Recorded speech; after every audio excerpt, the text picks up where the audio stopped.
And we welcome you to this very special episode. Once again, for the third time in a row, we have Zach Ellett joining How you us. doing, everybody? And in today's version of the Thundercast, we are actually predicting the first financial classic that is a southern, like West Southern, like Southwestern Indiana Indiana. tournament, and with a couple like Illinois teams. So let's get it started. So let's start with you first, Zach. All right, so this will be my second year managing at the First Financial Classic, and this year it is going to be at Terre Haute South. If you all want to come, December 26th through December 30th, no Sunday, and we will be more than welcome to welcome you to to Terre Haute. Yes. So now game one is Shack Mac versus Martinsville. What do you have for that one? I'm gonna take the Martinsville Artesians. We played Shakamak on Saturday, and we beat them by like 30. Yeah. What I can see from Martinsville so far this year. So Plainfield plays Martinsville like this upcoming Friday. But what I can actually tell from Martinsville, so they have lost like a couple games, but so so they have scored a lot. So they will be so they yeah, I have Martinsville winning beating Shaq Mac. Game two is Linton versus Edgewood. I'm gonna take the Linton Miners. As much as I hate to say that, as a golden arrow, I'm gonna take the Linton Winers. Yeah. Yeah, yeah, I have Linton too. Like I don't know if you all saw this, but Linton ended up beating Terre Haute South last week. Well, Uh, that's not shocking because Terre Haute South was not that good. no, Terre Haute South is terrible. Like to put it in perspective, they would lose to Sullivan, and that's saying something since Sullivan is 2A. Yep. So I mean, Park Heritage beat Terre Haute North, yeah, I know. Yeah, and then which we'll get to Park Heritage in a little bit, yeah, and Terre Haute North. yeah, yeah, and then the next one is Casey Westfield from Illinois versus Bloomfield. This is actually going to be a really good game, in my opinion. But I'm going to take the Bloomfield Cardinals. KZ Westfield is good. If you don't know where KZ Westfield is, it's on I-70, just getting into Illinois from Terre Haute. Mhm. And I'm going to take the Bloomfield Cardinals. Blake Neal is a monster on that court. I'm gonna go with the other team. I have Casey Westfield beating Bloomfield, like in this one, to advance to the next round. And in the next game, it is a very easy pick. It's Cloverdale versus Terre Haute North. I have Terre Haute North I'm taking the demolishing. Cloverdale Clovers. I'm just kidding. I'm taking the Terre Haute North Patriots. Yeah. Cloverdale is not going to stand a chance with Terre Haute North. Then in the next game, it is Park Heritage versus Greencastle. This Park, is actually going to be a good one.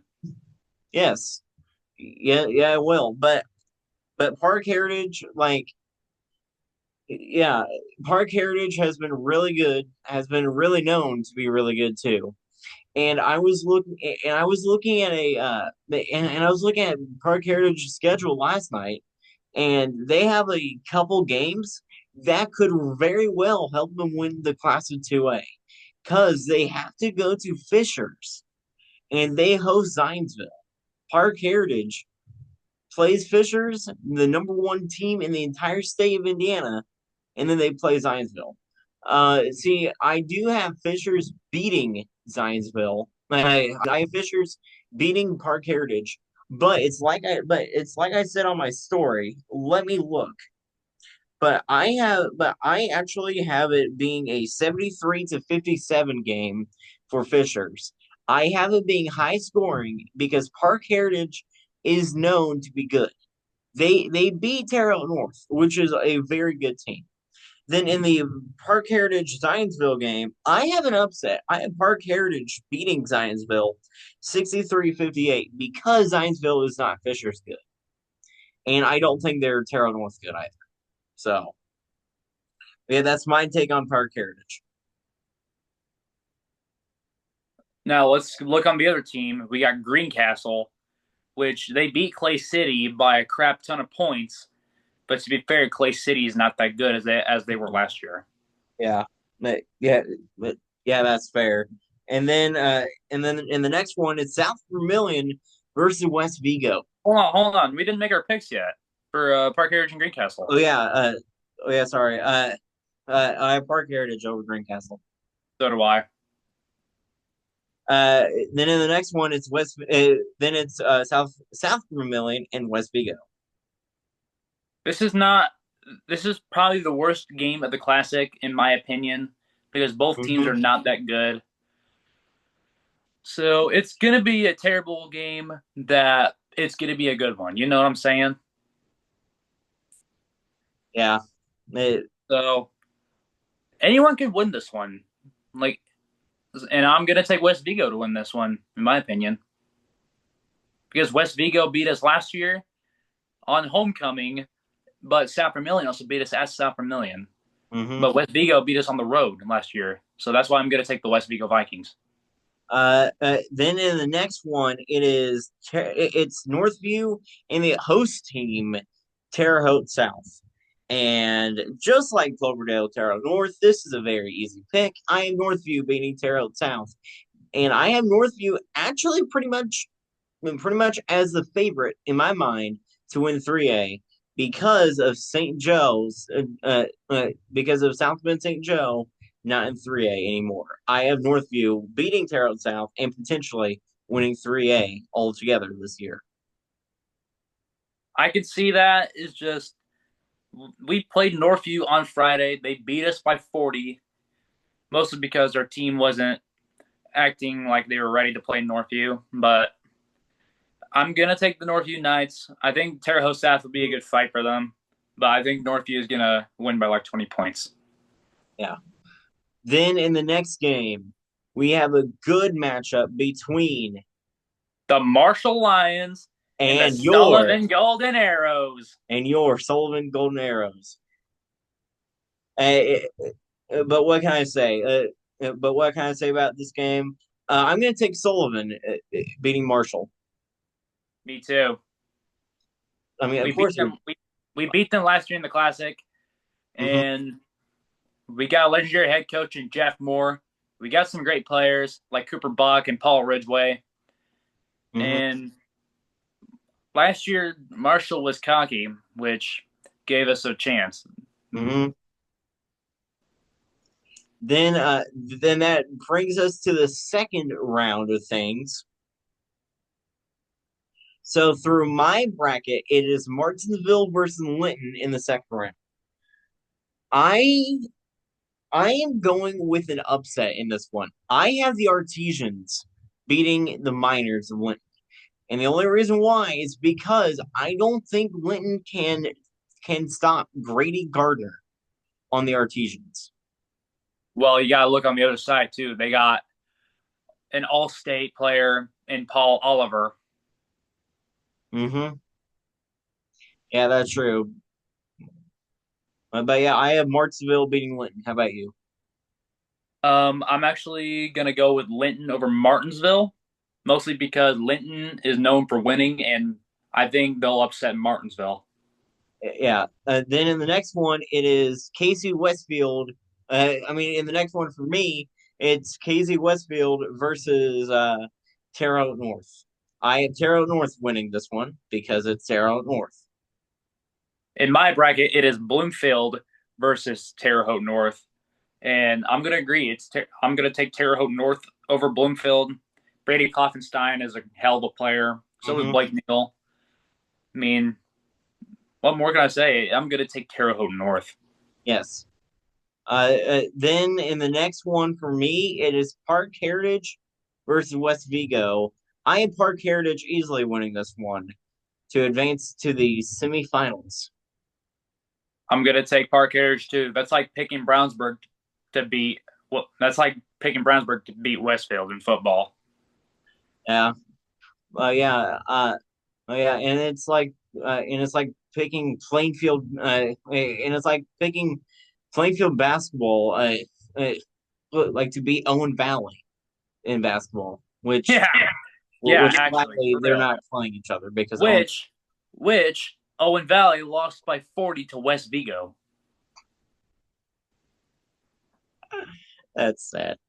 Then in the last game, it's a rematch from last Friday. It's Northview versus Sullivan. I have Northview going back to back against Sullivan. And the only reason why is because Northview has been a really well rounded team.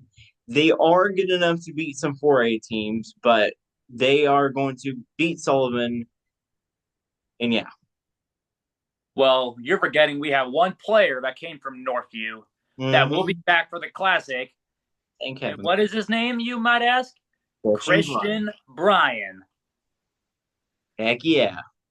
So I'm going to take the Golden Arrows in an upset over the Northview Knights.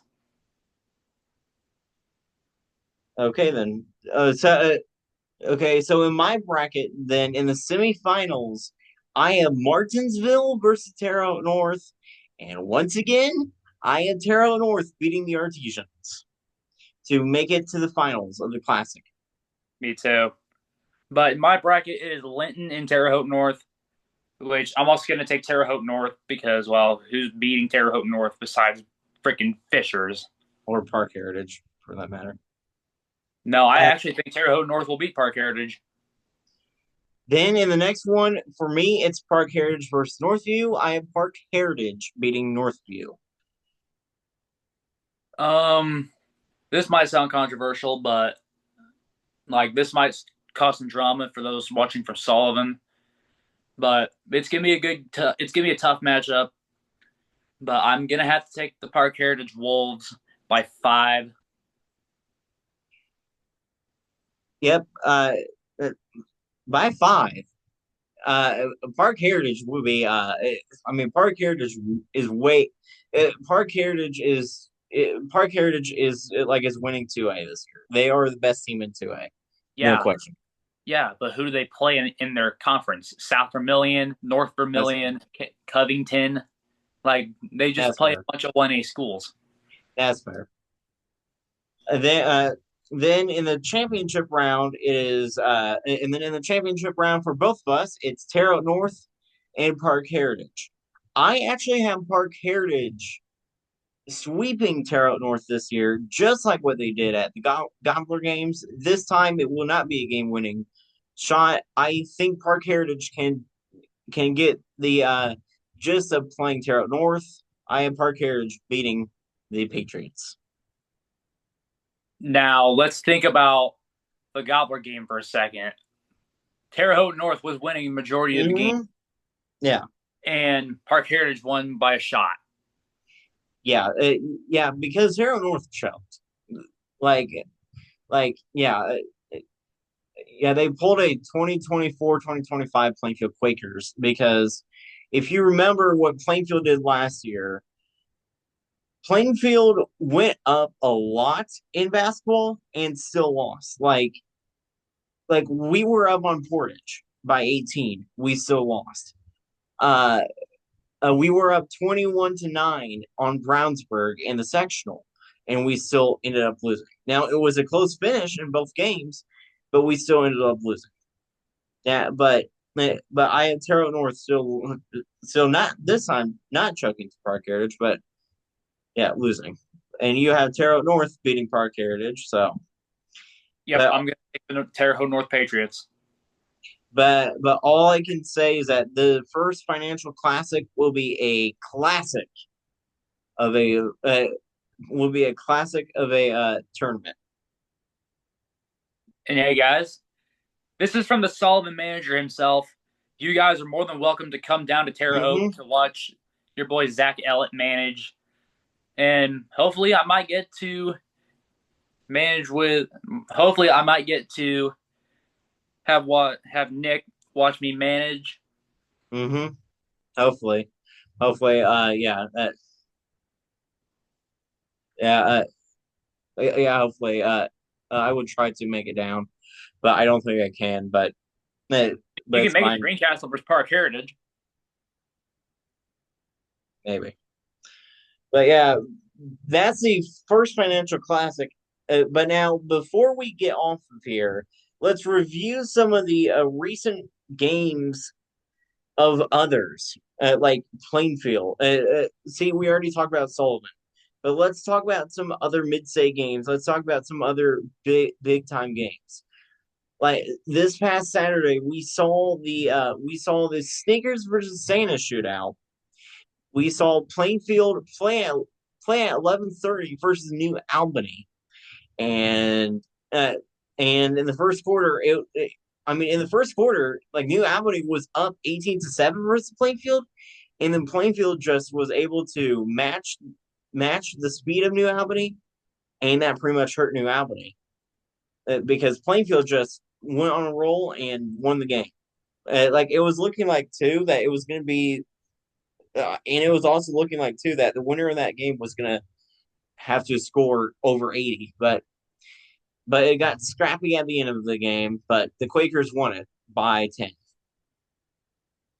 And then that night it was another and then that night was another very interesting battle. We had the number one player in the whole entire state, Luke Ertl and the Mount Vernon Marauders, facing against Cooper Zachary and Jason Gardner and the Fisher Tigers. And Fishers had control the whole game, but Mount Vernon was making a run for it. And I have to say, this year's Fishers team does not look as good as last year's Fishers team. Or last year's Jeffersonville team. Yeah, well, yeah, yeah, that's true because Jeffersonville beat Fishers in overtime in After state, a game at Gainbridge. mm-hmm, which, yeah, now, yeah, and then some other games, uh, uh then another 2A game. It, it was 2A and I think 1A or not a team in the technically not a team in the IHSA. It was uh uh it was Monrovia hosting MIT. I don't know if you heard about this game, Zach, but I have so heard, but I don't know where MIT is from. yeah, I don't know either, but It was like 103-5, was it? like it was 103-8. But Oh yeah. yeah, Well, 103-8. Like Monrovia won, but so this game was on the schedule for Monrovia, but it's actually scheduled to be the last game of the year. So I think they just moved it up. yeah. Uh, That's like that's like Sullivan playing Washington Catholic in basketball. uh no, no, that would be like Plainfield playing Washington Catholic in basketball. Like Washington Catholic would not score on Plainfield. Like Plainfield would probably win like Or Sullivan playing Duggar Union. yeah, yeah, yeah. I had to watch Duggar Union play last year. You watched Like Duggar Union play last year? yeah, because I went to a couple South Putnam games last year, and I watched South Putnam play Duggar Union. That Oh, was the most funniest game I have ever seen. then you When probably went to Doug, the one where South Putnam played Sullivan last year. I did not go last year. Oh, I did not go last year, but yeah, but but South Putnam. The one thing I saw from South Putnam, they could not make playoffs at all last season. yeah, But South Putnam more of a football school. yeah, uh, yeah, yeah. And I was also looking at Cascade's roster too, but both South Putnam and Cascade pretty much has all football players on the roster, Yep. and both teams are not good. Just like South Vermillion last year. Mm-hmm. Yeah, definitely. Yeah, definitely. And then we had a very funny game in the Mid-State Conference. We had Perry Meridian beating the Mooresville Pioneers. When I saw that final score, I laughed because I was like, Perry is not good, and Mooresville should not be losing. Huh. And I think that Perry too. that when that game happened. But yeah, but there is a mid-state team that everybody but me is writing off, and that is Decatur Central. Decatur Central this year, like, is actually pretty decent, and they're decent without Quentin Fultz. But the thing is, who have they played? They played Terre Haute South, they played Tri West, and they have played and they and I and they played Franklin. And, like, those three teams are not good. Franklin, dude, I mean, Decatur killed Franklin 70-47. Like, Wow. yeah, yeah. Franklin is not good, but but Decatur, Decatur. I mean, I can see why people are writing them off because they played Terre Haute South, they played Tri West, and they've now played uh, uh, Franklin. But but I'm not writing them off because if they can hang around with like with the tough teams like Avon, then uh,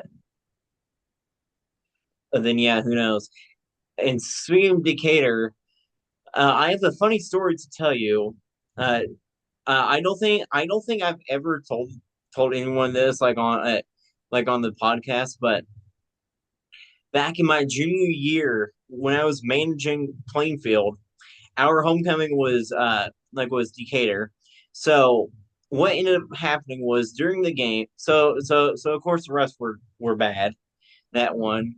So Decatur lost the ball and it came right at me. People said I got hit. No, I didn't get hit. I caught the ball. But here is a really funny thing. So Decatur lost the ball. It like Plainfield never touched it, and they gave the ball back to Decatur. There was no Quakers touching the ball there. So it really shouldn't have been Decatur ball. Like it should have been Plainfield ball then. But yeah, I don't know why that happened. I actually have a similar story that happened my sophomore year of basketball management. We were playing the South Putnam Eagles in a conference game. It was like the fourth quarter. I was staring at my phone because I got Snapchats and all that. Hmm. And then suddenly the ball hits me out of nowhere in the face. Oh, But hey, well, at least yeah, the South Putnam player apologized, which South Putnam has real ones. yeah. Uh, but which player was it? I don't remember. I really don't remember. Okay. Yeah. Uh, well, that was like 3 years. No, no, that was 2 years ago. Yeah, it was two Uh, years uh, ago. yeah, that was 2 years ago. Oh, yeah, because you were a sophomore, like when I was a junior. Mm-hmm. Yeah, I'm losing my mind. Well, folks, that will do it for today's podcast. Coming up this Wednesday, we have a very special episode. We have a very special guest. We have the former Quaker himself, Luke Dockery from Evansville Memorial. He's going to be joining us. And next week, hopefully, I am hopefully getting him, but hopefully next Wednesday, everybody needs to tune in. I am likely having the star quarterback himself from Brownsburg High School, the Oscar Fry. Well, that will do it for today's first financial classic prediction and random stuff. And we will see you, and I will see you all Wednesday. All right, bye bye, everybody.